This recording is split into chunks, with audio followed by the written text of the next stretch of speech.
നടി ആക്രമിക്കപ്പെട്ട സംഭവത്തിൽ CBI അന്വേഷണം ആവശ്യമില്ലെന്ന് സംസ്ഥാന സർക്കാർ.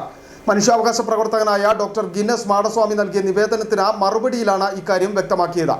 അതിജീവിതയ്ക്ക് നീതി ലഭിച്ചിട്ടില്ലെന്ന് മനസ്സിലാക്കി ഗൂഢാലോചന കേസിൽ ദിലീപിനെ വെറുതെ വിട്ട വിചാരണ കോടതിയുടെ വിധി റദ്ദു ചെയ്യണമെന്നും ആവശ്യപ്പെട്ട സംസ്ഥാന സർക്കാർ ഹൈക്കോടതിയിൽ അപ്പീൽ നൽകിയിരിക്കുകയാണെന്നും അപ്പീൽ നൽകുന്നതിനുള്ള തീരുമാനത്തിൽ അതിജീവിത അനുകൂല നിലപാടാണ് സ്വീകരിച്ചതെന്നും അതിനാൽ CBI അന്വേഷണം ആവശ്യമില്ലെന്നും കത്തിൽ വ്യക്തമാക്കുന്നു.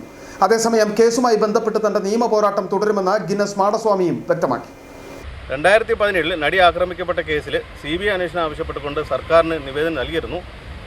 പക്ഷേ സർക്കാർ എൻ്റെ ആവശ്യം നിരാകരിച്ചിരിക്കുകയാണ്. കാരണം ഈ വിഷയമായിട്ട് ബന്ധപ്പെട്ടുകൊണ്ടുള്ള ഒരു അപ്പീൽ സർക്കാർ ഹൈക്കോടതിയിൽ സമർപ്പിച്ചിട്ടുണ്ടെന്നും അതുപോലെ തന്നെ ഈ കേസിൽ നേരിട്ട് ഇടപെടൽ നടത്തിയ വ്യക്തികൾക്കെതിരെ കടുത്ത ശിക്ഷ നൽകണമെന്നും ഈ കേസിൽ നിന്നും വെറുതെ വിട്ട നടൻ ദിലീപിനെതിരെ ആ വിധി റദ്ദാക്കണമെന്ന് ആവശ്യപ്പെട്ടുകൊണ്ടാണ് ഇപ്പോൾ സർക്കാർ അപ്പീൽ നൽകിയിട്ടുള്ളത്. എന്തായാലും ഈ വിഷയമായിട്ട് ബന്ധപ്പെട്ടുള്ള നടപടികൾ എൻ്റെ ഭാഗത്തുനിന്ന് തുടരും എന്നാണ് ഞാൻ പറയാൻ ആഗ്രഹിക്കുന്നത്.